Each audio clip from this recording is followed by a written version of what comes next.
Let's talk about the Epstein's thing. And again, it has taken over. House is adjourned over it, and the president keeps having to talk about it. And there's stuff in the courts. It's really grown. And I know part of it is a small segment of the country is really determined to have transparency. And I've spoken about this before. It fits in the larger context of people not wanting elites to get away with anything, which I think is a great development. And the president has, been not 100% consistent on his posture on disclosure.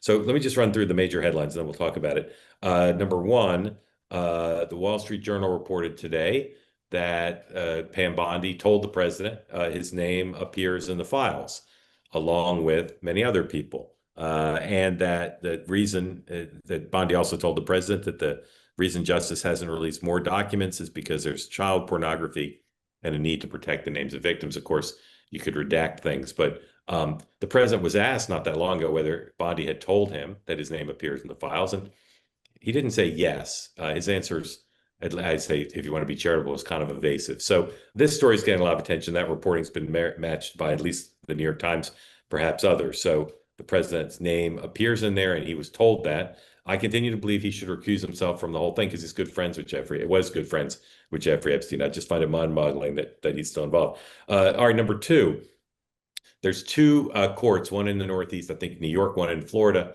that have been asked by the administration to put out some of the grand jury material, and the Florida court is declining to do that.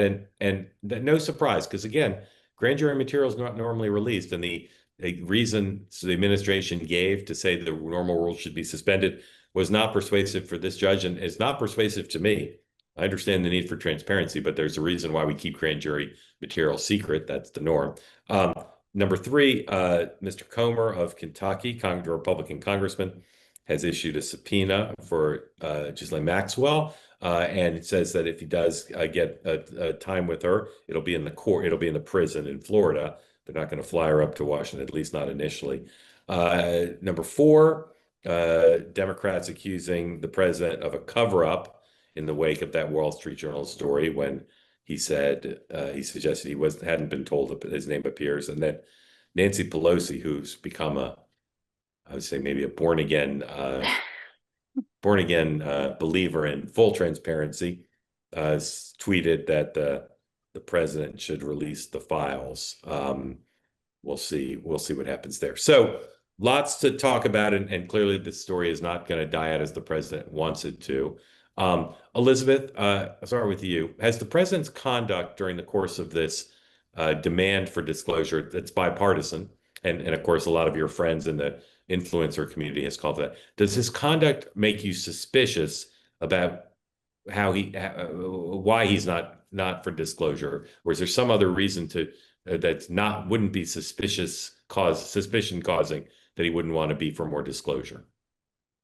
Honestly, no, I don't think suspicion is what comes to mind. I think a lot of people are genuinely confused. I think for many, this was actually a top issue, whereas for Donald Trump, I don't think when he went into the White House and kind of laid out his goals for the, year one, let's say, this was up there.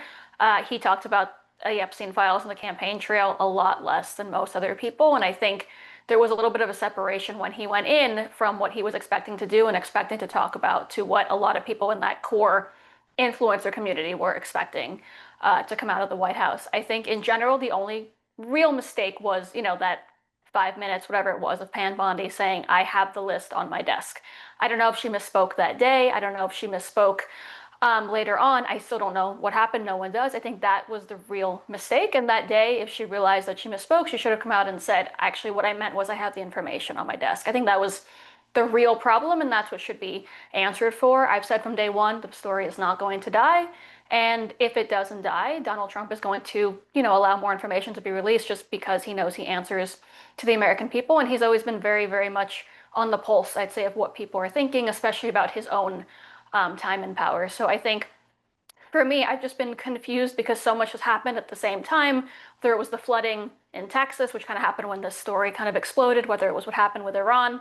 And I think for him, it's about wanting to talk about his own victories and not these other things more so than anything Yeah. suspicious. I'm curious what happens next. I don't think anyone expected to be advocating for Ghislaine Maxwell to go out and, give us her new testimony. So I'm excited to see what happens there. But I think for him, it's mostly just about this not being the goal of his administration, not being what he wants people to talk about, to think about, when he is seeing so many of his own victories kind of being ignored at the same time.